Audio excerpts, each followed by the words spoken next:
السلام علیکم ورحمۃ اللہ وبرکاتہ۔ الحمد للہ رب العالمین والعاقبۃ للمتقین والصلاة والسلام على اشرف الانبیاء والمرسلین وعلى آلہ الطیبین الطاہرین واصحابہ الاکرمین الافضلین اجمعین، اما بعد فقد قال الله تبارك وتعالى في كلامه القديم: أعوذ بالله من الشيطان الرجيم، بسم الله الرحمن الرحيم، يا أيها الذين آمنوا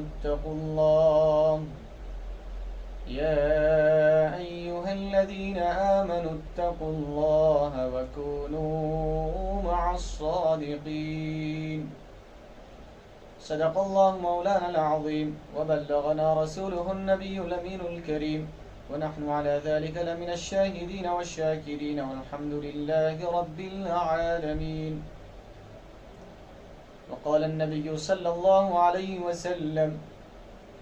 عند ذكر الصالحين تنزل الرحمة، أو كما قال عليه الصلاة والسلام. معزز حاضرین اکرام و سامعین عظام، آج 18 ربیع الثانی ہے، اور آج کی دکن میں جو علمی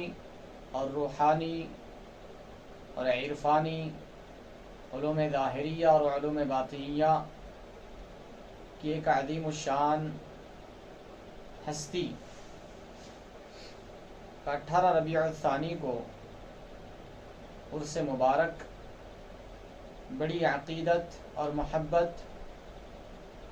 اور احترام کے ساتھ اہلیان دکن مناتے ہیں، اور اس ذات گرامی سے فیوضات و برکات حاصل کرتے ہیں جو اپنی زندگی میں اپنے تحریروں اور تقریروں کے ذریعے اور اپنے وعد و نصیحت کے ذریعے اور اپنے وجود مسعود کے ذریعے لوگوں کی رشد و ہدایت کرتے رہے، اور اپنے اس دنیا فانی سے رخت سفر باندھنے کے بعد جنہوں نے ایسی تحریرات اور ایسے نقوش چھوڑے کہ آج بھی ان سے دنیا میں بہت سارے لوگ علوم ظاہری اور علوم باطنی سے فیض یاب ہو رہے ہیں، جن کا فیضان اپنے حیات ظاہری میں تھا، اور آج بھی ان کا فیضان اس دنیا سے جانے کے بعد بھی اللہ تعالیٰ ان کے فیضان کو جاری و ساری فرما رہا ہے، گرچہ کہ وہ اس دنیا سے چل بسے ہیں، قریب 60 سال ہونے آتے ہیں، 59 سال ہو رہے ہیں آپ کے اس دنیا سے پردہ فرما کر، لیکن آج بھی آپ کی بارگاہ مرجع خلائق ہے، آج بھی لوگ آپ کی بارگاہ سے فیض یاب ہو رہے ہیں اور اکتساب فیض کر رہے ہیں اور روحانی فیض حاصل کر رہے ہیں، اور آپ کی کتابوں سے علوم ظاہریہ کا استفادہ کر رہے ہیں۔ آپ کے علوم سے صرف اہلیان دکن، اہلیان حیدرآباد ہی مستفید نہیں ہیں، بلکہ یہ وہ عظیم الشان ہستی ہے کہ جن کے قلم سے نکلے ہوئے تحریرات کے ذریعے، جن کی کتابوں کے ذریعے، بالخصوص جن کی مشہور زمانہ تصنیف منیف ہے، جسے ہندوستان ہی نہیں، دکن ہی نہیں بلکہ پورے ہندوستان ہی نہیں بلکہ پاکستان ہی نہیں بلکہ افغانستان ہی نہیں بلکہ افریقی ممالک اور عرب ممالک میں بھی آپ کی کتاب پائی جاتی ہے اور اہل اسلام اس سے مستفید ہوتے ہیں اور اس سے فائدہ اٹھاتے ہیں اور آج تک اٹھا رہے ہیں، اور انشاءاللہ کل قیامت تک آپ کی اس تالیف منیف سے قیامت تک فائدہ اٹھاتے رہیں گے۔ تو یہ آپ کا علمی فیضان ہے جو آج تک جاری ہے اور انشاءاللہ قیامت تک جاری رہے گا۔ اب رہا یہ وہ ہستی کون ہیں جن کا آج ہم تذکرہ کرنے جا رہے ہیں، جن کو دنیا علم و ادب میں، جن کو صوفیہ اکرام میں، جن کو اہل علم کے پاس محدث دکن کے نام سے یاد کیا جاتا ہے۔ یہ وہ عظیم ہستی ہے جن کو اہل علم محدث دکن کے نام سے جانتے ہیں، اور عوام و خواص جن کو عبداللہ شاہ صاحب قبلہ رحمۃ اللہ علیہ کے نام سے یاد کرتے ہیں، اور آپ کو اہل علم ابو الحسنات کے نام سے بھی یاد کرتے ہیں۔ اب رہا یہ ابو الحسنات آپ کے یہ لقب پڑھنے کی، یہ کنیت پڑھنے کی کیا وجہ ہے، اس کے بارے میں بھی ہم آخر میں عرض کریں گے۔ آپ کو ابو الحسنات کی یہ کنیت، یہ لقب کیوں ملا، انشاءاللہ اس کے حوالے سے بھی ہم عرض کریں گے۔ تو آئیے آج ہم اس عظیم ہستی، اس عظیم ذات کے بارے میں کچھ سننے اور سنانے کی سعادت حاصل کریں گے، کیونکہ اللہ تبارک و تعالیٰ کا فرمان عالی شان ہے، یا ایھا الذین آمنوا اتقوا اللہ، اے ایمان والو اللہ تبارک و تعالیٰ سے ڈرو، اللہ تعالیٰ سے خوف کرو، وکونوا مع الصادقین،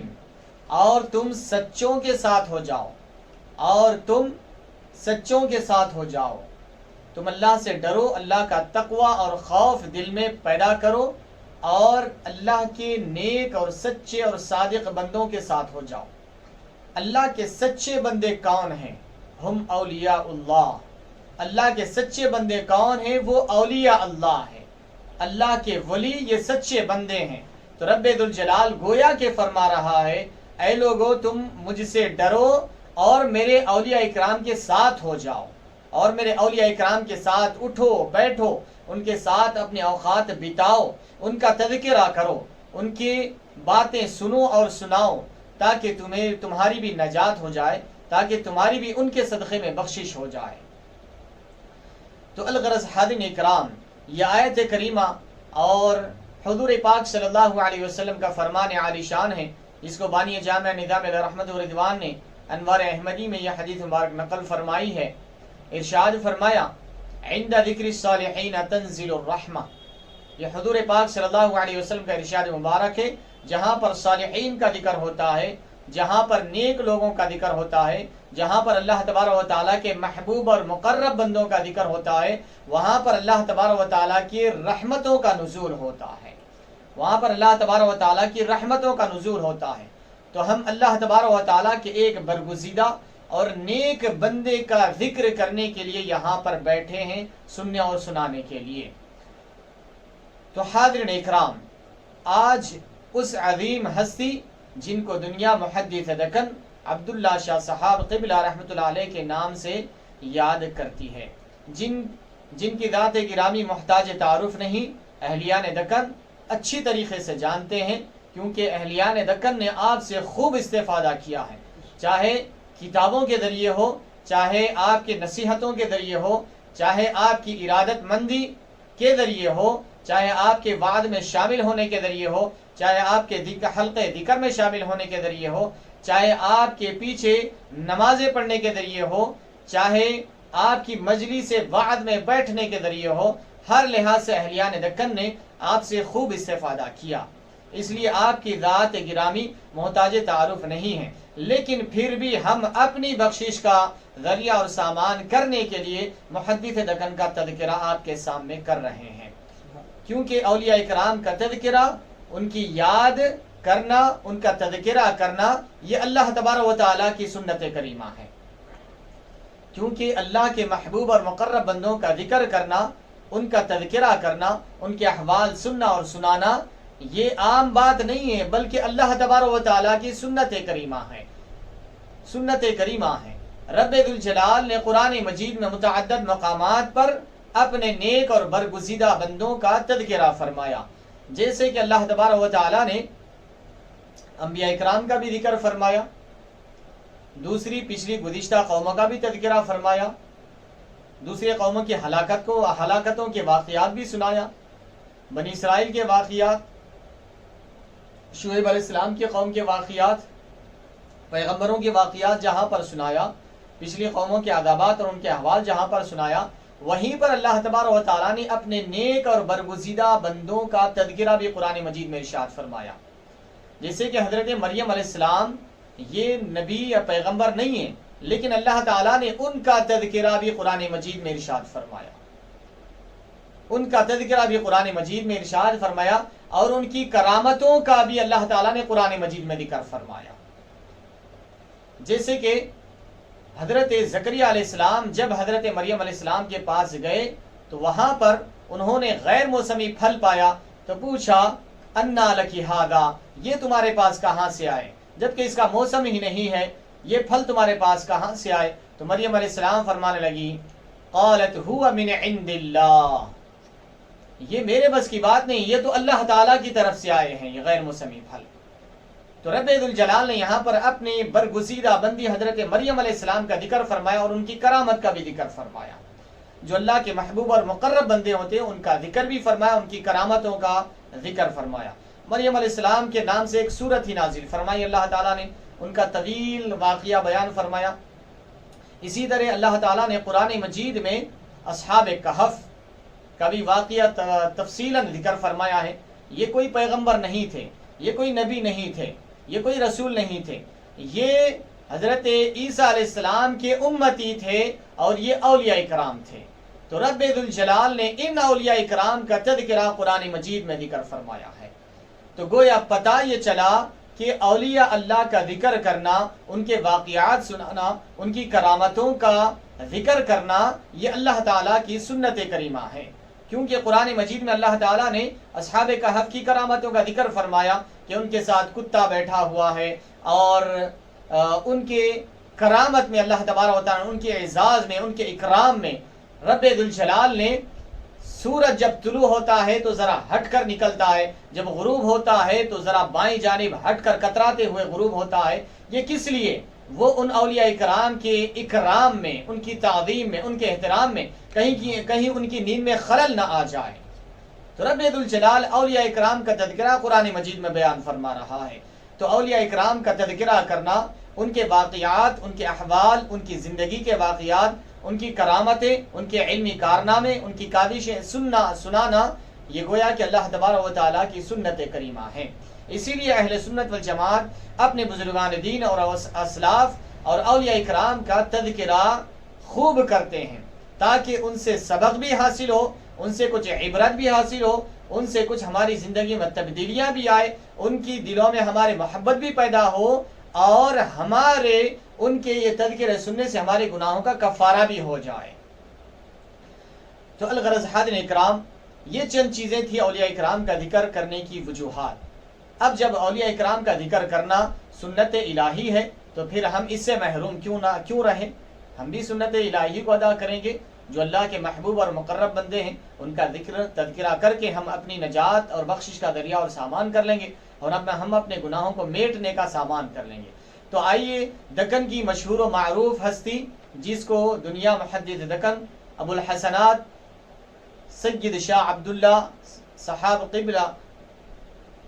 رحمت اللہ تعالی علیہ محدث دکن کے نام سے دنیا یاد کرتی ہے آپ کو، تو آئیے آج ہم ان کا تذکرہ آج کے درس میں اور آج کے عرس کے موقع پر اس مناسبت سے اس تذکروں کو ہم شامل کر رہے ہیں. تو آئیے، آپ کا نام سید عبداللہ شاہ اور آپ کا لقب محدث دکن، اور آپ کو بطور آپ کے کارناموں پر آپ کو کنیت دی گئی ابو الحسنات، اس لیے آپ کو ابو الحسنات بھی کہا جاتا ہے، محدث دکن بھی کہا جاتا ہے، اور عرف عام عوام و خواص میں آپ کو عبداللہ شاہ صاحب قبلہ رحمۃ اللہ علیہ بھی کہا جاتا ہے. تو آئیے محدث دکن علیہ رحمت و رضوان کی ولادت کب ہوئی اور کہاں ہوئی، اس کو شامل کرتے ہوئے ہم آگے بات بڑھائیں گے. محدث دکن علیہ رحمت و رضوان کی ولادت ہونے سے پہلے آپ کی والدہ محترمہ نے، کیونکہ یہ اللہ تبارک و تعالیٰ کی سنت کریمہ ہے، یہ اللہ تعالیٰ کی سنت کریمہ ہے کہ جب کوئی اپنے مخصوص بندے کو اللہ تعالیٰ دنیا میں بھیجتا ہے، جب کبھی اللہ تعالیٰ اپنے خاص بندے کو، اپنے مخصوص بندے کو دنیا میں بھیجتا ہے اور اسے اللہ تعالیٰ بہت بڑے بڑے کام لینا چاہتا ہے، تو رب ذوالجلال اس بندے کی آمد سے پہلے، اس بندے کو دنیا میں بھیجنے سے پہلے اللہ تعالیٰ اس کی آمد کے تذکرے کر دیتا ہے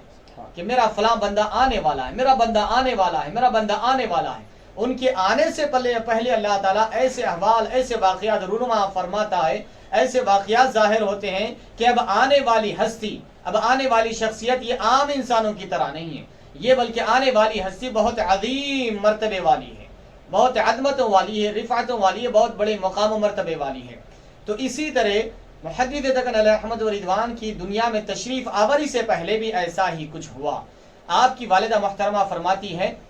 کہ آپ کے دنیا میں آنے سے پہلے، آپ کے بطن مبارک میں آپ کے استقرار سے پہلے، استقرار حمل سے پہلے، آپ کے محدث دکن علیہ رحمت و رضوان کے بڑے بھائی صاحب، ان کا شیرخوارگی کے عالم میں، یعنی دودھ پینے کی حالت میں ہی، ابھی وہ کم عمری میں ہی، کم سنی میں ہی آپ کے بڑے بھائی کا وصال ہو چکا تھا، انتقال ہو چکا تھا، جس کی وجہ سے آپ کی والدہ محترمہ بہت صدمے میں تھی، بہت غمگین اور افسردہ رہا کرتی تھی، بہت غمگین رہا کرتی تھی۔ تو ایک دفعہ ایسا ہوا کہ اسی اثنا ایک مجذوب صاحب، ایک بزرگ، ایک اللہ کے ولی، ایک برگزیدہ اللہ کے بندے، وہ تشریف لائے اور فرمانے لگے بیٹی غم نہ کر، اے بیٹی تو غم نہ کر، کیونکہ ان قریب اللہ تعالیٰ تمہیں نعم البدل عطا فرمانے والا ہے، بدل نہیں بلکہ نعم البدل عطا فرمانے والا ہے۔ یہ تمہارا صاحبزادہ تو چلا گیا ہے، لیکن رب ذوالجلال اس سے بھی بہتر تمہیں صاحبزادہ عطا فرمانے والا ہے۔ اور دیکھو آسمان کی طرف، اور آسمان کی طرف دیکھو کہ تمہارا بچہ آتا ہوا دکھائی دیتا ہے۔ یہ فرمایا اس مجذوب قبلہ رحمۃ اللہ علیہ نے، فرمایا کہ دیکھو آسمان کی طرف تمہارا بچہ آتا ہوا دکھائی دیتا ہے۔ آپ فرماتی ہیں کہ میں نے جو ہی آسمان کی طرف دیکھا تو آسمان کی طرف نگاہ کی تو دیکھا کہ ایک نورانی قندیل آسمان کی طرف سے آ رہی ہے، ایک نورانی قندیل آسمان کی طرف اترتے اترتے آپ کے گھر میں آ گئی۔ آپ کی نگاہوں کے سامنے وہ قندیل اترتے ہوئے آپ کے گھر میں آئی آسمان سے، جس کی روشنی سے، جس کی شعاؤں سے تا حد نگاہ سارا عالم منور ہو چکا ہے۔ آپ کی نگاہ جہاں جہاں تک گئی ساری فضا منور ہو چکی ہے، روشن ہو چکی ہے، اور آپ کی آنکھیں خیرہ ہو چکی ہے۔ اس کے بعد فرماتی ہیں کہ آپ استقرار حمل ہوئے، یعنی آپ اپنے والدہ ماجدہ کے بطن میں استقرار فرمائے۔ تو یہ آپ کی آمد سے پہلے اللہ تعالیٰ نے ایسے غیبی اشارات اپنے محبوبوں کے ذریعے عطا فرما دیے ہیں کہ اب جو آنے والی ہستی ہے وہ بہت ہی محترم، محتشم اور رب ذوالجلال کے برگزیدہ بندے ہیں۔ اور اس کے بعد محدث دکن علیہ رحمت و رضوان جو اس دنیا میں تشریف لائے، بشارت بن کر، جو اس بزرگ کی، جو مجذوب بزرگ تھے، ان کی بشارت بن کر اس دنیا میں حضرت عبداللہ شاہ صاحب قبلہ رحمۃ اللہ علیہ 10 ذی الحجہ 1292 ہجری میں بروز جمعہ بوقت 5 ساعت صبح صادق، یعنی صبح صادق 5 بجے آپ اس دنیا میں جلوہ افروز ہوئے، اس دنیا میں تشریف لائے۔ جمعہ کا دن تھا اور تاریخ 10 ذی الحجہ تھی، یعنی عید کا دن، اور صبح کا وقت تھا، اور 1292 یہ سن تھا۔ تو الغرض حاضرین اکرام، یہ یہ محدث دکن علیہ رحمت و رضوان کی تاریخ ولادت تھی۔ اور اب رہا آپ اس دنیا میں جلوہ فگن ہوئے، اس کے بعد آپ کی ابتدائی تعلیم آپ کے گھر پر ہوئی، اور آپ کی تسمیہ خوانی وغیرہ، اس کے تمام تر تفصیلات ہم اس کو شامل کریں گے۔ لیکن عبداللہ شاہ صاحب قبلہ رحمۃ اللہ علیہ کی اب ان کے سوانے اور ان کے احوال ہم بالکل آغاز کرنے جا رہے ہیں، کیونکہ اب تاریخ ولادت آ چکی ہے، اس کے بعد محدث دکن کا تذکرہ شروع ہونا ہے، تو اس سے پہلے محدث دکن علیہ رحمت و رضوان کی شان میں کچھ اشعار لکھے ہیں، اس اشعار کو ذرا سماعت فرما لیں گے، پھر اس کے بعد تذکرے کو آگے مسلسل جاری رکھیں گے۔ محدث دکن علیہ رحمت و رضوان کی شان میں یہ آپ کی شان میں کچھ اشعار لکھے گئے، سماعت فرمائیں۔ چلتا نہیں علم میں غرور نسبی، چلتا نہیں علم میں غرور نسبی، ہر فتح و ظفر ہوئی نہ ہوگی کسبی، ہر فتح و ظفر ہوئی نہ ہوگی کسبی، یعنی علم میں غرور و تکبر نسب سے نہیں چلتا، فرما رہے ہیں ہر فتح و کامیابی و کامرانی یہ کسبی ہوتی ہے، یہ کسبی ہوتی ہے۔ یہ ذکر ہے ذکر عبداللہ شاہ کا، یہ ذکر ہے ذکر عبداللہ شاہ، مشہور جہاں ہیں جن کی عالی نسبی، یعنی نسب میں بھی آپ اعلیٰ ہیں، نجیب الطرفین ہیں، دونوں طرف سے آپ کے والد بھی سادات اکرام میں سے ہیں اور آپ کی والدہ ماجدہ بھی سادات اکرام میں سے ہیں، تو ان کو نجیب الطرفین کہتے ہیں، یعنی ایک طرف سے اگر سید ہو تو وہ سادات اکرام میں سے ہیں، لیکن اگر والد بھی سید ہو اور والدہ بھی سید ہو تو نجیب الطرفین کہا جاتا ہے، تو آپ نجیب الطرفین ہیں۔ تالیف ہے جن کی وہ ہیں عبدالستار مرشد کے لکھے ہیں جنہوں نے حالات سبھی، تاریخ جو پوچھی نے حاطف نے کہا، جا تذکرہ محدث ہے دکن ہے وہابی، یعنی اللہ تعالیٰ کی طرف سے۔ تو الغرض یہ محدث دکن علیہ رحمت و رضوان کی تاریخ وفات کو تذکرہ کرنے کے لیے یہ اشعار کہے گئے ہیں، جس میں آپ کے علمی شان کو بھی ظاہر کیا گیا ہے، یعنی علمی شان یہ نسبی نہیں بلکہ کسبی ہوتی ہے، فرما رہے ہیں، اور آپ جہاں پر کسب میں محنت تو جد و جہد میں آگے ترقی فرمائے، وہیں آپ نسب میں بھی بہت اعلیٰ نسبی رکھتے ہیں، نسب کے لحاظ سے بھی آپ بلند و بالا ہیں اور کسب کے لحاظ سے بھی آپ بلند و بالا ہیں۔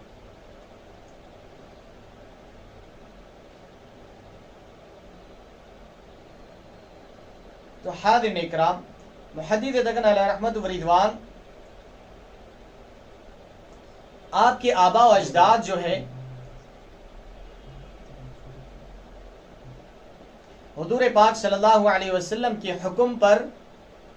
عادل شاہی دور حکومت میں نلدرگ تشریف لائے تھے۔ عثمان آباد کا ایک قصبہ ہے جس کو نلدرگ کہا جاتا ہے،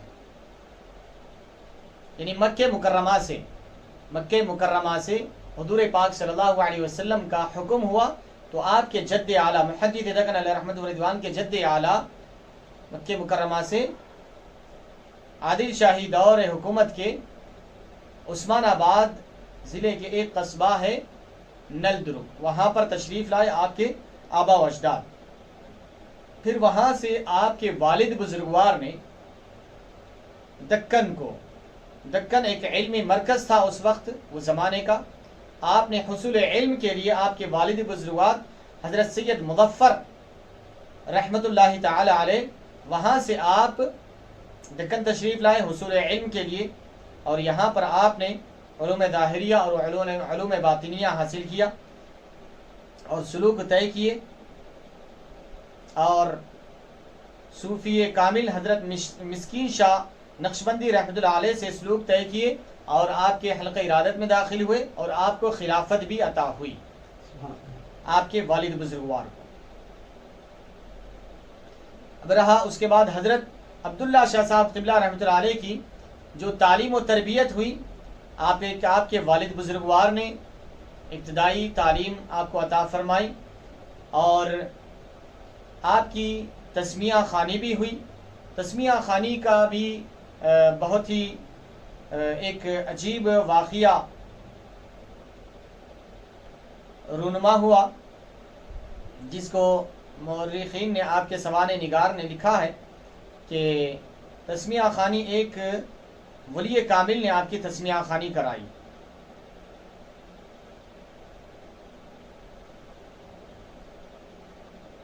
وہ آپ کی تسمیہ خوانی، کیونکہ آپ اللہ تعالیٰ کی طرف سے منتخب کردہ تھے، اور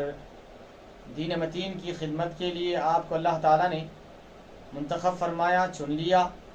اب آپ کو تسمیہ خوانی کی ضرورت تو نہیں تھی، لیکن پھر بھی ایک اسباب ظاہری کے طور پر آپ کو تسمیہ خوانی کرائی گئی، اور اس تسمیہ خوانی کے حوالے سے بھی ذرا سماعت فرما لیں۔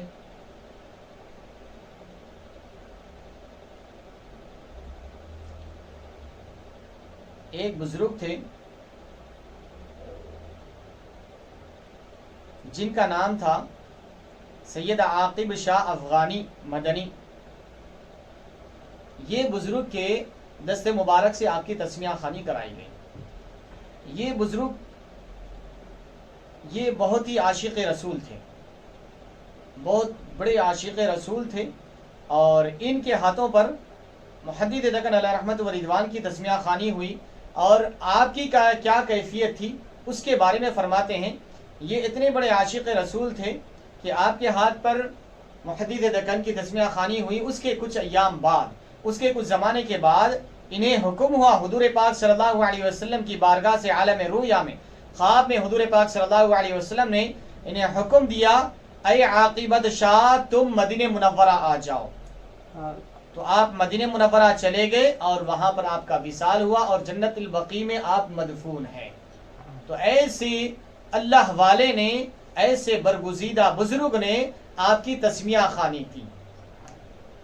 تو یقیناً ان کے اثرات بھی آپ کو، ان کے فیوضات و برکات بھی آپ کو حاصل ہوئے۔ تو الغرض حاضرین اکرام، تسمیہ خوانی ہوئی، آپ اپنے والد بزرگوار کے پاس، پھر اس کے بعد ابتدائی علوم حاصل کیے آپ نے، اور آپ کے اساتذہ اکرام میں بہت اس وقت کے ماہر،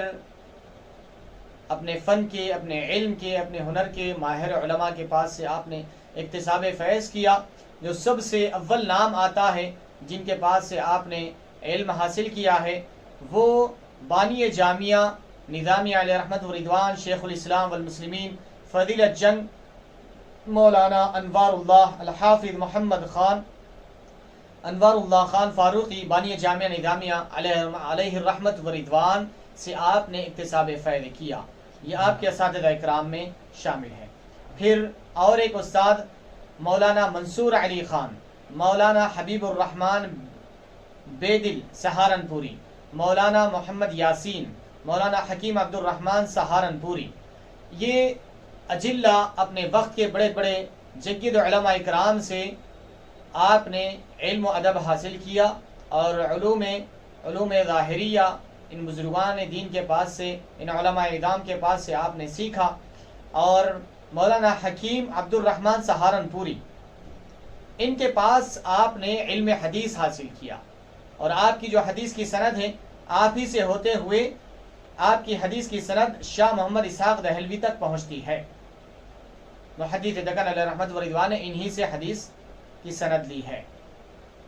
الغرض محدث دکن علیہ رحمت و رضوان علوم ظاہریہ کو جب پورا مکمل حاصل کر لیا، تو پھر علوم باطنی کی طرف اور سلوک کی طرف متوجہ ہوئے، اور حضرت سعد اللہ، آپ کے مرشد گرامی حضرت سعد اللہ شاہ صاحب قبلہ رحمۃ اللہ علیہ کے مرید اور خلیفہ تھے۔ حضور سید عالم صلی اللہ علیہ وسلم حضرت سعد اللہ شاہ صاحب قبلہ رحمۃ اللہ علیہ کو حضور پاک صلی اللہ علیہ وسلم نے حکم دیا کہ تم دکن جاؤ، دکن جا کر وہاں پر خدمت دین انجام دینا۔ تو حضرت سعد اللہ حضور پاک صلی اللہ علیہ وسلم کے حکم سے یہاں پر تشریف لائے تھے۔ حضرت شاہ غلام علی دہلوی نقشبندی کے مرید اور شاہ ابو سعید مجددی کے خلیفہ تھے رحمہم اللہ اجمعین۔ شریعت و طریقت کے منزلیں طے کرنے کے بعد حضرت عبداللہ شاہ صاحب قبلہ رحمۃ اللہ علیہ نے تمام زندگی مسجد علی آقا حسینی عالم، اس میں آپ ساری مخلوق کو فیضیاب کرتے رہے ساری زندگی۔ اب آپ کا معمول کیا تھا؟ بڑا عجیب معمول تھا۔ آپ کے معمول کے بارے میں فرماتے ہیں کہ 5 وقتہ نمازوں کی امامت آپ خود فرماتے، 5 وقتہ نمازوں کی امامت آپ خود فرماتے، اس کے بعد فجر کے بعد جو ہے 1.5 گھنٹے تک حلقہ ذکر ہوتا، 1.5 گھنٹے تک ذکر ہوتا، پھر اس کے بعد آپ گھر تشریف لاتے، پھر اس کے بعد ظہر تک خواتین کو وعظ و نصیحت فرماتے اور ان کو مواعظ اور نصائح فرماتے، ان کی تربیت فرماتے، ان کو تعلیم عطا فرماتے، پھر اس کے بعد ظہر کی نماز کے لیے آپ تشریف لے جاتے، تو پھر جب ظہر کے لیے مسجد چلے گئے تو وہاں پر پھر عشاء تک مخلوق کو فیضیاب کرتے رہتے، عشاء کے بعد سے لے کر تقریباً 10 سے 12 بجے تک آپ کا یہی معمول رہتا تھا۔ پھر اس کے بعد آپ تشریف لاتے، آرام فرماتے، پھر فجر میں چلے جاتے۔ الغرض یہ آپ کا دن بھر کا معمول تھا، اور جب آپ کی عمر زیادہ ہو چکی تھی اس کے باوجود، آپ عمر رسیدہ ہونے کے باوجود، کمزوری اور ناقاہت کے باوجود آپ روزے رکھا کرتے اور ٹھہر کر نماز ادا فرماتے۔ جب لوگوں نے آپ سے فرمایا کہ آپ کی عمر زیادہ ہو چکی ہے اور نقاہت اور کمزوری زیادہ ہو چکی ہے اور آپ بیٹھ کر نماز ادا فرما لیں، تو آپ فرماتے نہیں، میں ٹھہر کر نماز ادا کروں گا۔ تو آپ کو لوگ دونوں ہاتھ دونوں طرف پکڑ کر لے جاتے، لیکن جب آپ نماز میں ٹھہر جاتے تو پورا اطمینان اور سکون کے ساتھ نماز ادا فرماتے، ٹھہر کر تراویح ادا فرماتے، ٹھہر کر تہجد ادا فرماتے، ٹھہر کر 5 وقتہ نمازیں ادا فرماتے۔ آخر عمر تک یہی آپ کا معمول رہا۔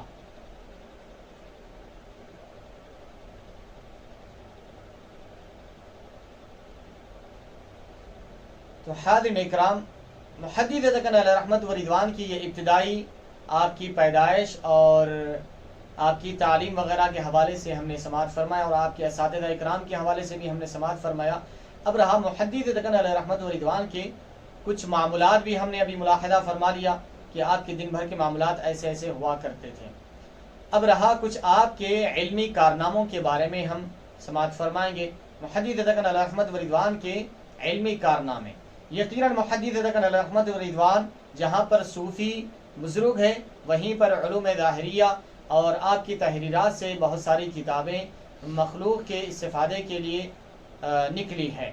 تو یقیناً آپ علیہ الرحمت و رضوان نے مخلوق کو بہت سا فائدہ پہنچایا ہے اپنی زندگی میں بھی، اور آپ نے زندگی میں ایسے کچھ کارنامے کیے ہیں، ایسی کچھ کتابیں لکھی ہیں کہ آپ کے دنیا سے جانے کے بعد بھی آج بھی لوگ ان کتابوں سے استفادہ کر رہے ہیں اور قیامت تک کرتے رہیں گے۔ تو آئیے ان کتابوں کا کچھ تذکرہ کر دیتے ہیں تاکہ محدث دکن علیہ رحمت و رضوان کی جو خدمات ہے اس کو صحیح طور پر خراج عقیدت ہم پیش کر سکیں۔ معزز حاضرین اکرام، محدث دکن علیہ رحمت و رضوان نے علوم ظاہریہ، قرآن و حدیث کا جو حدیث کا علم ہے اس پر، جہاں پر فقہ حنفی کی بنیاد ہے، اس کے حوالے سے زجاجۃ المصابیح آپ نے ایک ضخیم کتاب 5 جلدوں میں لکھی ہے۔ تو آئیے اس کا تذکرہ کرنے سے پہلے، جہاں پر یہ کتاب آپ نے عربی میں لکھی ہے، کیونکہ اب یہ تو عربی میں ہے، ہر عام و خاص اس کو سمجھ نہیں سکتا ہے، تو اسی لیے آپ نے کچھ کتابیں اردو میں بھی لکھی ہے۔ تو ایک تو شریعت کی حفاظت کے لیے آپ نے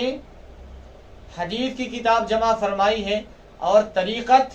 کی حفاظت کے لیے اور اپنے مریدین کی تعلیم و تربیت کے لیے آپ نے علاج السالکین لکھی ہے۔ تو الغرض آپ نے طریقت اور شریعت کو جمع فرما دیا ہے محدث دکن علیہ رحمت و رضوان نے۔ دونوں زاویوں میں بھی آپ نے کام کیا ہے، جہاں پر شریعت کے حوالے سے کام کیا ہے وہیں پر محدث دکن نے طریقت کے حوالے سے بھی کام کیا ہے۔ اپنے مریدین، معتقدین، متوسلین کو بیار و مددگار آپ نے نہیں چھوڑا ہے۔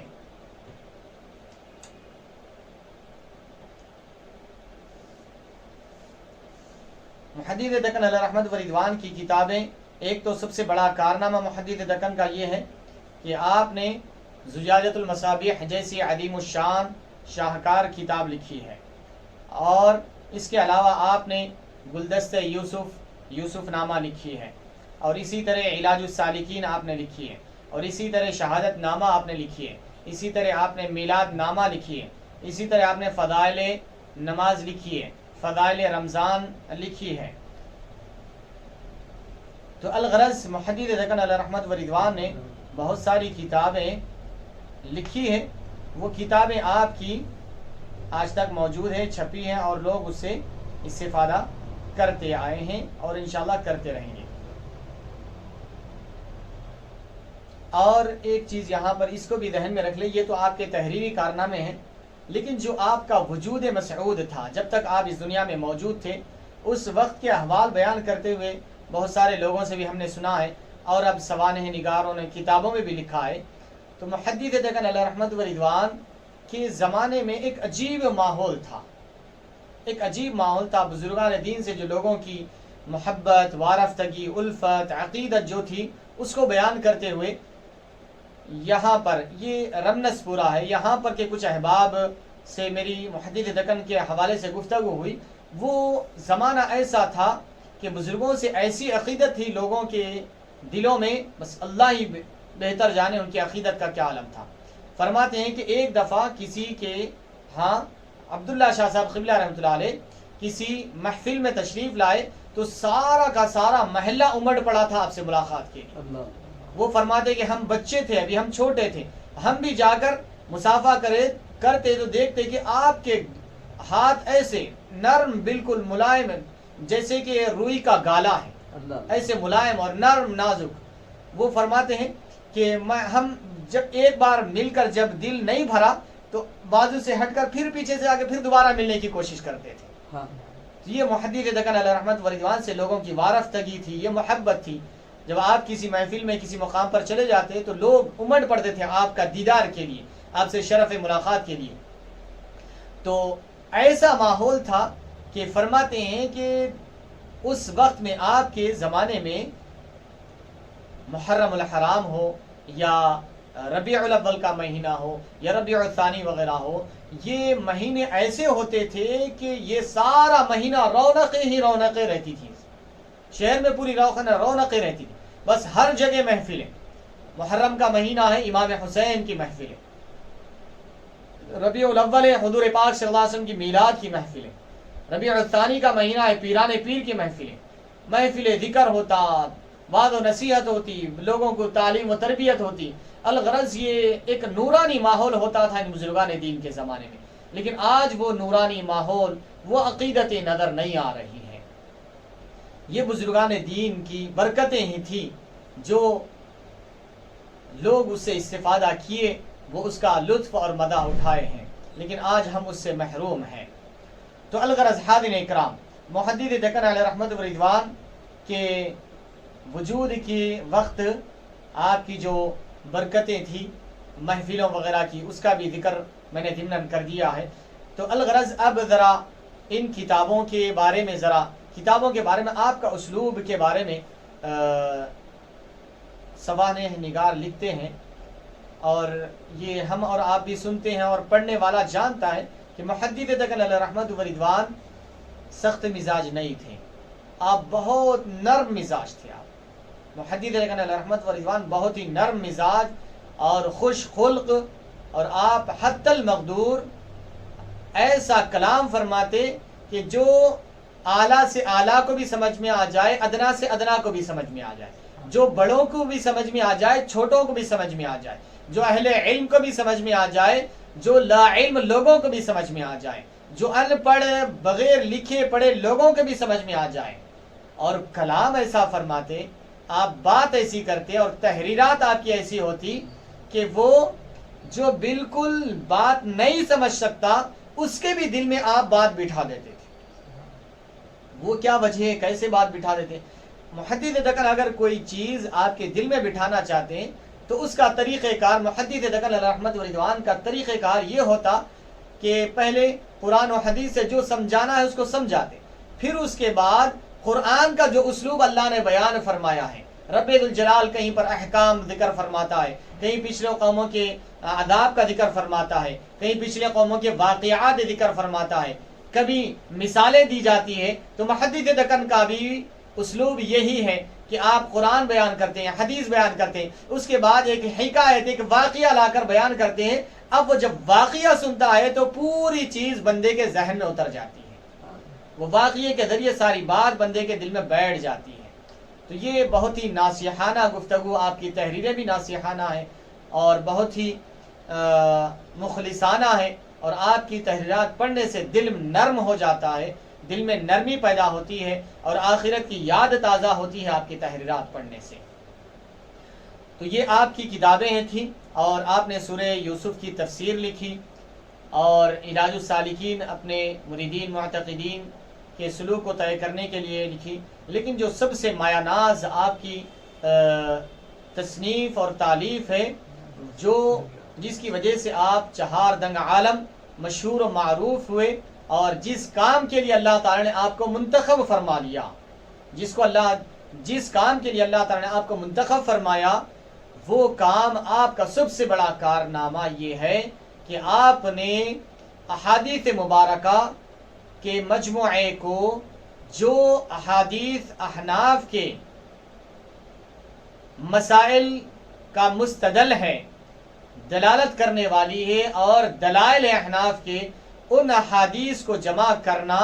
یہ آپ کا سب سے بڑا اور عظیم الشان کارنامہ ہے. تو آئیے، یہ آپ کا سب سے بڑا عظیم الشان کارنامہ ہے، تو آج ہم اسی کے حوالے سے گفتگو کریں گے. معزز حاضرین اکرام، واقعہ یہ ہے دراصل کہ محدث دکن علیہ رحمت و رضوان خود آپ نے تحریر فرمایا ہے کہ میرے دل میں یہ شوق تھا کہ جس طریقے سے مذاہب اربعہ ہے، امام اعظم ابو حنیفہ رضی اللہ عنہ، امام شافعی اور امام مالک، امام احمد بن حنبل رحمہم اللہ اجمعین، یہ چاروں ائمہ اکرام ہیں، ائمہ فقہ ہیں. ان کی چاروں کی فقہ الگ الگ ہے، ہر ایک نے اپنے مسائل بیان کیے ہیں اور مسائل کے استدلال کے لیے احادیث کو ذکر کیا ہے. جیسے کہ امام احمد بن حنبل رحمۃ اللہ علیہ کے مسند احمد ہے، آپ نے خود مسند لکھی ہے، اور امام مالک رحمۃ اللہ علیہ کی بھی حدیث کی کتاب ہے. اب رہا امام شافعی رحمۃ اللہ علیہ کہ آپ کے پیروکاروں نے آپ کے مسلک پر دلالت کرنے والے احادیث کو جمع کر دیا، جیسے کہ مشکات ہے، مشکات اور مصابیح ہے، جس کو ملا کر مشکات المصابیح کر دیا گیا ہے. تو الغرض یہ مشکات المصابیح جو ہے فقہ شافعی کے دلائل پر، جو احادیث دلالت کرتی ہے، جو اس کے استدلال کے طور پر جو مسائل احکام امام شافعی رحمۃ اللہ علیہ نے استنباط کیا، ان پر دلالت کرنے والی احادیث کو مشکات المصابیح میں جمع کر دیا گیا. اور اب رہا امام اعظم ابو حنیفہ رضی اللہ عنہ کے مسلک پر تائید کرنے والی احادیث کا مجموعہ، احادیث کا ذخیرہ اکٹھا نہیں تھا لیکن چیدہ تھے. جیسے شرح معانی الاثار ہے، اور دیگر کتابیں فتح القدیر ہے، اور عمدۃ القاری ہے، اور ملا علی قاری رحمۃ اللہ علیہ کی مشکات کی شرح ہے. لیکن باضابطہ ایسا احادیث کا مجموعہ نہیں تھا کہ جو احناف کے مسائل پر دلالت کرنے والا ہو. تو آپ کے دل میں یہ شوق تھا کہ میں ایسا کارنامہ کروں کہ جیسا مشکات المصابیح شوافع کے مسائل پر دلالت کرنے والی احادیث ہے، ایسے ہی میں احادیث احناف کے مسائل پر دلالت کرنے والی احادیث کو جمع کروں. لیکن میری یہ ہمت نہیں ہو سک رہی تھی، میرے میں اتنی ہمت اور قوت و طاقت نہیں تھی کہ میں اتنا بڑا کارنامہ انجام دوں، اتنا بڑا کارنامہ انجام دے سکوں. میرے پاس اتنے وسائل اور میری اتنی جرأت اور ہمت نہیں تھی. اس کے بعد آپ فرماتے ہیں کہ میں ایک دن آرام کر رہا تھا، تاجدار کائنات فخر موجودات حضرت محمد مصطفیٰ احمد مجتبیٰ صلی اللہ علیہ وسلم خواب میں تشریف لائے، اور تشریف لا کر آپ نے آپ کے سینے پر دست مبارک رکھا. آپ کے سینے پر دست مبارک رکھا، جس کی برکتوں سے آپ کا سینہ کشادہ ہو گیا اور آپ کو ہمت اور قوت و طاقت آ گئی، جو تنگی تھی دل میں وہ کشادگی میں تبدیل ہو گئی، اور آپ نے عزم مصمم کر لیا۔ اس کے بعد سے آپ نے زجاجۃ المصابیح کا کام شروع فرما دیا۔ حضور پاک صلی اللہ علیہ وسلم کی خواب میں آمد کی برکت سے آپ نے کام کا آغاز کیا۔ الحمدللہ یہ کام جاری و ساری رہا، اور آپ نے احناف کے مسائل پر دلالت کرنے والی احادیث مبارکہ کو جمع کیا، یہاں تک کہ وہ ایک نہیں، دو نہیں، تین نہیں، بلکہ 5 ضخیم جلدوں میں آپ نے احادیث مبارکہ کو جمع کیا، جو احناف کے مسائل پر دلالت کرنے والی ہے اور احناف کا مستدل ہے۔ اس کے بعد اب رہا اس کی کچھ خصوصیات ہے، زجاجۃ المصابیح کی بالمقابل مشکات المصابیح کے۔ مشکات المصابیح کے وزن پر آپ نے اسی کے اسلوب پر اس کو جمع کیا، لیکن کچھ اس میں اس کے مقابل میں تبدیلیاں ہیں، جیسے کہ مشکات المصابیح میں ہر ایک کو 3 فصلوں میں تقسیم کیا گیا، لیکن محدث دکن علیہ رحمت و رضوان نے پڑھنے والے کی اکتاہٹ کو مد نظر رکھتے ہوئے کہ فصلوں کی تقسیم نہیں کی، بلکہ ساری احادیث کو ایک ہی اس میں جمع فرما دیا۔ اور صاحب مشکات المصابیح نے ابواب باندھا اور احادیث مبارکہ لاتے رہے، لیکن صاحب زجاجۃ المصابیح محدث دکن علیہ رحمت و رضوان نے باب باندھا، باب باندھنے کے بعد امام بخاری کے طرز پر، امام بخاری علیہ رحمت و رضوان کے طرز پر اس باب کے متعلق اگر کوئی قرآن کی آیت ہے تو اس کو سب سے پہلے ذکر کیا، اس کے بعد احادیث مبارکہ آپ نے جمع فرمایا۔ تو الغرض زجاجۃ المصابیح کے اور بہت سارے دیگر خصوصیات ہیں، یہ طلباء کے لیے مفید ہے کیونکہ یہ درس عوام کے لیے کیا جا رہا ہے، اس لیے میں اس کو اور طویل گفتگو اس میں کرنا میں مناسب نہیں سمجھتا ہوں۔ یہ کتاب جو پڑھنے والے ہیں وہ لوگ اس کے بارے میں اور تفصیلات جان لے سکتے ہیں۔ تو الغرض حاضرین اکرام، یہ کتاب محدث دکن علیہ رحمت و رضوان نے عربی میں جو احادیث کو جمع کیا ہے، یہ کتاب اتنی اہم ہے تاریخ اسلام میں کہ علماء اکرام اس کتاب کے بارے میں فرماتے ہیں کہ احناف کے گردن پر 1000 سال سے ایک بوجھ تھا، ایک ذمہ داری تھی، ایک قرض تھا کہ شواف کی تائید کرنے والی احادیث کا مجموعہ آ چکا تھا مشکات المصابیح کی صورت میں۔ مسند امام احمد بن حنبل ہے، امام مالک کی خود کتاب ہے، لیکن امام اعظم کی مسائل پر دلالت کرنے والی احادیث کا مجموعہ اور ذخیرہ نہیں تھا۔ تو یہ تقریباً 1000 سال سے احناف کے گردنوں پر قرض تھا، بوجھ تھا، اس کو محدث دکن علیہ رحمت و رضوان نے 1000 سال کے بعد اس قرض کو، اس بوجھ کو اتار دیا ہے۔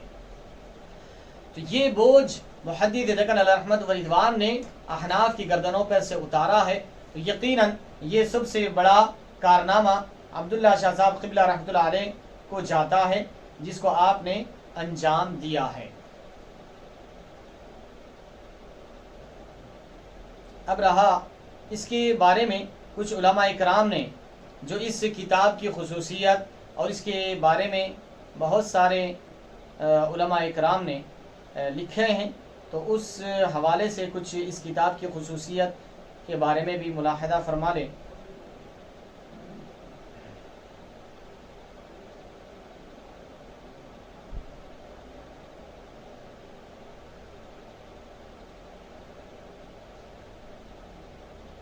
بعض فرماتے ہیں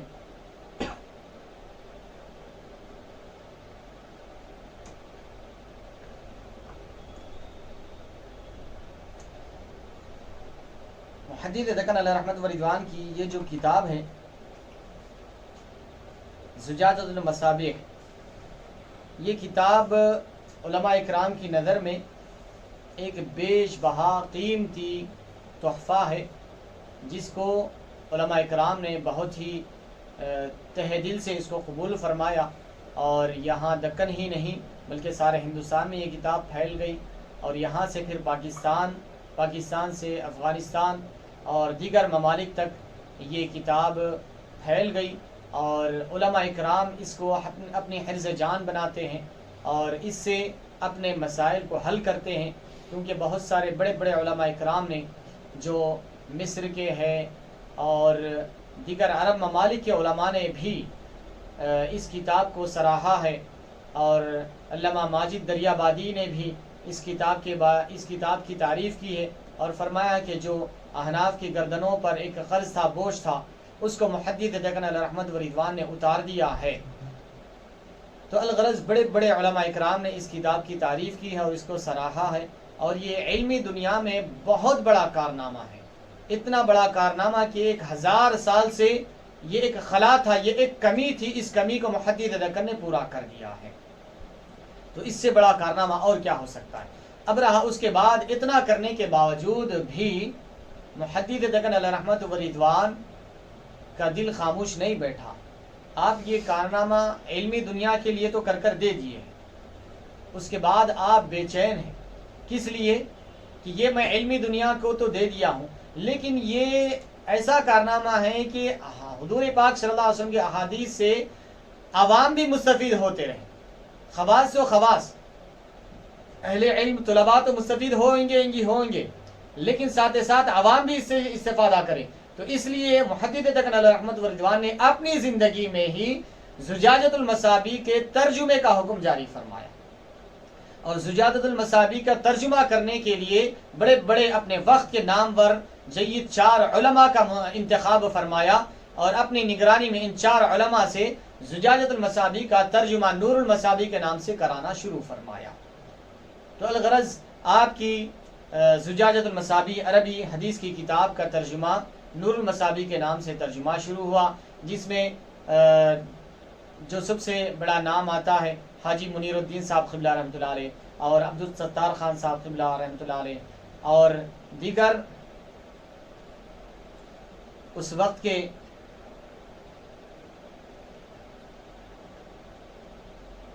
سید غلام جیلانی رحمۃ اللہ علیہ، اور صاحبزادہ میر لطف علی خان صاحب، یہ وہ حضرات تھے جن کو محدث دکن علیہ رحمت و رضوان نے زجاجۃ المصابیح کا ترجمہ کرنے کا ان کے ذمے دیا تھا، ان کی ذمہ داری ان کے سپرد کیا تھا، اور ان حضرات نے نور المصابیح کے نام سے یہ تذکرے کو جاری کیا اور اس کا ترجمہ کیا، اور یہ ترجمہ ہوتا رہا، اور آپ کی حین حیات تقریباً آدھی کتاب یعنی 8 جلدیں نور المصابیح کی 8 جلدیں تیار ہو چکی تھی اور ترجمہ ہو کر چھپ چکی تھی۔ اب پھر اس کے بعد آپ کے حیات کے بعد پھر یہ کام جاری رہا حضرت عبدالستار خان صاحب قبلہ رحمۃ اللہ علیہ کی نگرانی میں، اور پھر اس کے بعد جب عبدالستار خان صاحب قبلہ رحمۃ اللہ علیہ اس دنیا سے پردہ فرما چکے، تو پھر آپ کے بعد یہ کام کی ذمہ داری عمدۃ المحدثین حضرت مولانا خواجہ شریف صاحب قبلہ رحمۃ اللہ علیہ شیخ الحدیث جامعہ نظامیہ کے یہ کام سپرد ہوا، اور آپ نے بحسن خوبی اس کام کو انجام دیا، اور آپ نے زجاجۃ المصابیح کا ترجمہ نور المصابیح کے نام سے آپ اخیر تک اس کی 22 جلدیں ہوئی مکمل، 22 جلدوں میں اس کی 5 عربی جلدوں کا ترجمہ 22 جلدوں میں نور المصابیح کے نام سے چھپا، اور اس کارنامے کو الغرض جو عربی میں کتاب تھی اس کا ترجمہ حاشیے کے ساتھ 22 جلدوں میں مکمل ہوا، اور یہ الحمدللہ پوری جلدیں چھپ چکی ہے اور بازار میں دستیاب بھی ہے۔ اور یہ بطور تحدیث کے عرض کر رہا ہوں، اس میں میں کسی اور چیز کے لیے نہیں بلکہ اپنے آپ کو سعادت مند اور مشرف بنانے کے لیے یہ عرض کر رہا ہوں کہ اس زجاجۃ المصابیح کے ترجمے کے کام میں، زجاجۃ المصابیح کا ترجمہ کرنے کے کام میں اس ناچیز اس حقیر کو بھی حصہ ملا ہے، الحمدللہ ثم الحمدللہ۔ یہ بزرگان دین کا صدقہ ہے، یہ ہمارے علماء اکرام کا صدقہ ہے، یہ اولیاء اکرام کا صدقہ ہے، گرچہ کہ ہم اس قابل نہیں، لیکن ہمارے اساتذہ اکرام نے ہمیں اس قابل بنایا ہے کہ ہمیں بھی یہ سعادت ملی ہے کہ محدث دکن علیہ رحمت و رضوان عبداللہ شاہ صاحب قبلہ رحمۃ اللہ علیہ کی بیانات تصنیف زجاجۃ المصابیح کا ترجمہ جو کیا گیا ہے، اس میں بھی اس حقیر و فقیر کو بھی ترجمہ کرنے کا شرف اور سعادت حاصل ہوئی ہے۔ یہ بطور تحدیث نعمت کے طور پر میں نے عرض کیا ہے، اس سے کوئی بڑائی مقصود نہیں ہے، کیونکہ جب محدث دکن کا تذکرہ ہو رہا ہے تو اس لیے میں نے یہاں پر عرض کر دیا ہے۔ الغرض پھر اس کے بعد اب رہا یہ زجاج المصابیح کی بہت ساری خصوصیتیں اور خوبیاں ہیں جس کو جو اہل علم کے لیے مناسب معلوم ہوتی ہے، یہاں پر عوام و خواص عوام کے لیے یہ سننے کے، کیونکہ عوام کے لیے دلچسپی کے موضوع اور عنوان رہے تو بہتر ہوتا ہے، کیونکہ یہ طلباء کے لیے مفید باتیں ہوتی ہے۔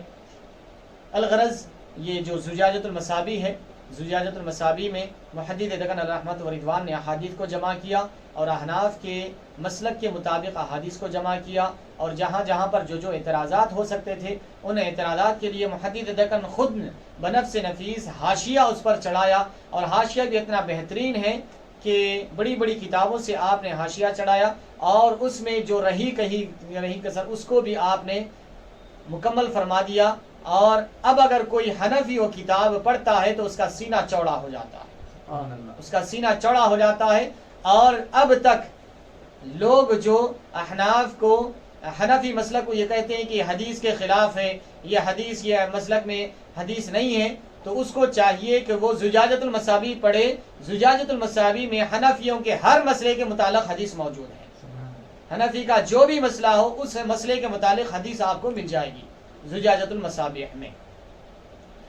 تو الغرض حاضرین اکرام، محدث دکن علیہ رحمۃ و رضوان نے اپنی حین حیات جہاں پر اپنے وعد و نصیحت سے، اپنے تقریروں سے، اپنے وعد سے لوگوں کو استفادہ عام فرمایا، وہیں پر اپنی تحریرات کے ذریعے خواص کو اور عوام کو فائدہ پہنچایا، اور رہتی دنیا تک اب کی یا آپ کی یادگاریں یہ فائدہ پہنچاتی رہیں گی اور لوگ اس سے استفادہ کرتے رہیں گے۔ عبداللہ شاہ صاحب قبلہ رحمۃ اللہ علیہ کی وہ عظیم الشان ہستی، وہ ذات گرامی ہے کہ جن کا وصال مبارک اس دنیا سے آپ پردہ فرمائے ہیں۔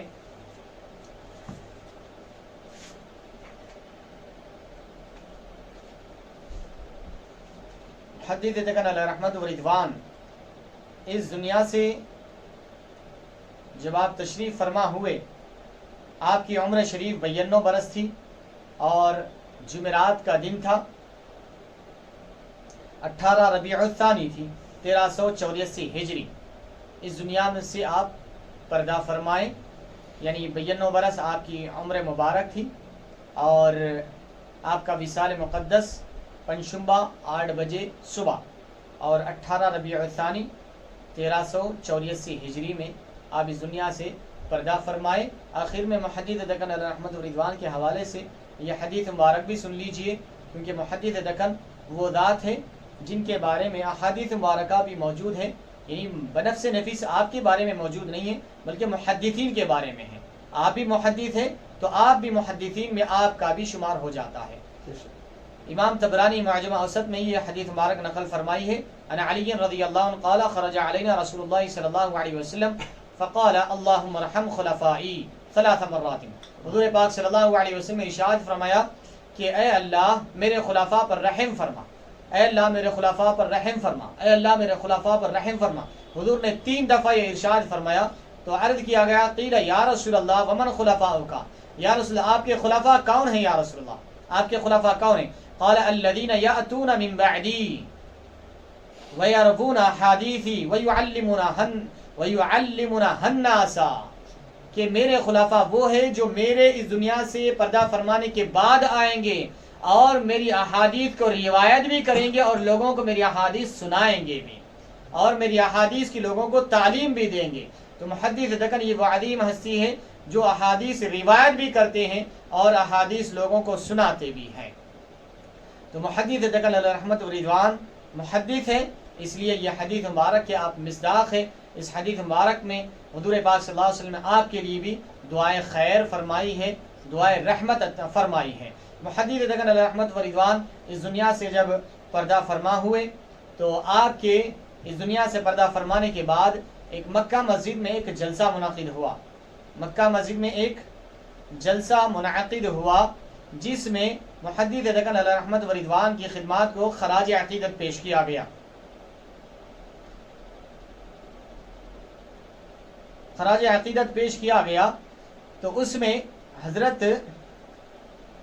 ابو الوفا افغانی علیہ رحمت و رضوان کی تقریر کا عنوان تھا ابو الحسنات سے ابو الحسنات تک، ابو الحسنات سے ابو الحسنات تک، ابو الوفا افغانی علیہ رحمت و رضوان. یہ آپ کی ایک عظیم ہستی ہے، آپ محدث دکن کے شاگردوں میں سے آپ کا شمار ہوتا ہے. تو الغرض حضرت ابو الوفا افغانی علیہ رحمت و رضوان کی تقریر کا عنوان تھا ابو الحسنات سے ابو الحسنات تک، کیونکہ ابو الوفا افغانی علیہ رحمت و رضوان زجاجۃ المصابی کا درس دیا کرتے تھے، زجاجۃ المصابی کا درس دیا کرتے تھے. یہ عنوان تھا. تو اس کا پس منظر کیا ہے؟ تو اس کا پس منظر یہ ہے کہ شیخ الاسلام الحافظ محمد انوار اللہ فاروقی فدی جنگ علیہ رحمت و رضوان بانی جامع نظام علیہ رحمت و رضوان کے استاد محترم ہیں. حضرت کے استاد محترم ہیں شاہ فرنگی رحمت اللہ علیہ، شاہ فرنگی رحمت اللہ علیہ لکھنوی. ان کا لقب ہے ابو الحسنات، عبد الحی فرنگی رحمت اللہ علیہ، عبد الحی فرنگی رحمت اللہ علیہ. یہ بانی جامعہ کے استاد اکرام، یہ بانی جامعہ کے استاد ہے عبد الحی فرنگی رحمت اللہ علیہ. ان کو یہ اعزاز دیا گیا تھا ابو الحسنات، ابو الحسنات کے لقب سے انہیں نوازا گیا تھا. اس کے بعد پھر یہ لقب محدث دکن کو دیا گیا. وجہ کیا ہے؟ تو فرماتے ہیں کہ ابو الوفا افغانی الرحمن کی تقریر علیہ الرحمہ کی تقریر کا عنوان تھا، اس میں یہ لقب دینے کی وجہ یہ بیان کی گئی ہے کہ عبد الحی فرنگی رحمۃ اللہ علیہ جو بانی جامعہ کے استاد تھے، آپ کو یہ لقب سے نوازا گیا تھا ابو الحسنات. ابو الحسنات یعنی یہ علم حدیث کا جو فیضان ہے، علم کا جو فیضان ہے، اب تک آپ کے گھر میں تھا، اب تک آپ کے خاندان میں تھا، اب تک آپ کے خانوادے میں یہ علم تھا. اب یہ علم منتقل ہوتے ہوئے بانی جامعہ کے پاس آیا، اور بانی جامعہ سے منتقل ہوتے ہوئے یہ علمی فیضان محدث دکن عبداللہ شاہ صاحب قبلہ رحمۃ اللہ علیہ کے پاس آیا. اس لیے وہی لقب جو آپ کے دادا پردادا دادا استاد کا جو لقب تھا، وہی لقب، وہی اکتساب فیض، وہی فیضان جو اوپر سے جاری ہوتے ہوئے یہاں تک آیا، تو اس لیے آپ کو بھی ابو الحسنات سے لقب سے نوازا گیا. سبحان اللہ. تو حاضرین اکرام، یہ ابو الحسنات محدث دکن علیہ رحمت و رضوان کی ہستی ہے، جنہوں نے اپنے علمی کارناموں اور تحریروں کے ذریعے ایک خلق کثیر کو استفادہ فرمایا، افادہ فرمایا. اور آج بھی تقریباً دکن کے علاقے میں آپ کے ہزاروں نہیں بلکہ لاکھوں کی تعداد میں آپ کے مریدین اب بھی موجود ہیں، لاکھوں کی تعداد میں آپ کے مریدین موجود ہیں. اور آپ کے فرزند ارجمند اور آپ کے جنازوں میں لاکھوں کی تعداد میں پبلک امڑ پڑی تھی. فرماتے ہیں کہ جب جنازہ لے کر ادھر آئے تو لاریاں بھر کر لوگوں کی چپلیں پڑی تھی. اتنا ہجوم تھا کہ لوگ اپنی چپلیں چھوڑ کر اس جنازے میں شرکت کو اعزاز سمجھے اور شریک ہوئے، جس کی وجہ سے ان کے چپلیں چھڑ گئی. جب بعد میں چپلیں اٹھائی گئی تو لاریاں بھر کر چپلیں نکلی. تب اس سے اندازہ کیا جا سکتا ہے کہ محدث دکن علیہ رحمت و رضوان کے سفر آخر میں کتنے لوگ شریک ہوئے، کیونکہ یہ آپ کی مقبولیت کی علامت ہے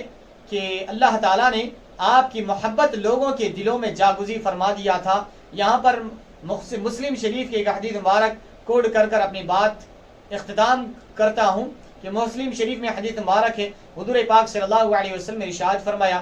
جب اللہ تعالیٰ کسی بندے سے محبت فرماتا ہے تو جبرائیل امین علیہ السلام کو بلاتا ہے، بلا کر فرماتا ہے جبرائیل میں فلاں بندے سے محبت کرتا ہوں، تم بھی محبت کرو. جبرائیل امین محبت کرتے ہیں، پھر حکم ہوتا ہے آسمان والوں میں اعلان کر دو کہ فلاں بندے سے اللہ محبت کرتا ہے، تم بھی محبت کرو. آسمان میں اعلان کر دیا جاتا ہے، آسمان والے اس بندے سے محبت کرنے لگ جاتے ہیں. پھر اللہ تعالیٰ فرماتا ہے جاؤ زمین والوں میں اعلان کر دو اور اہل زمین کے دلوں میں اس بندے کی محبت ڈال دو جس سے میں محبت کرتا ہوں. یہ اللہ کی محبت کرنے کی علامت ہی ہے کہ اہلیان دکن آپ کی محبت میں اتنے وارفتہ ہو چکے تھے کہ آپ کے جنازوں میں لاکھوں کی تعداد میں لوگ شریک ہوئے. یہ اللہ تعالیٰ آپ سے محبت کرنے کی علامت ہے کہ رب ذوالجلال خود بھی محبت کر رہا ہے اور سارے لوگوں سے بھی آپ سے محبت کرا رہا ہے۔ اللہ تبارک و تعالیٰ سے دعا ہے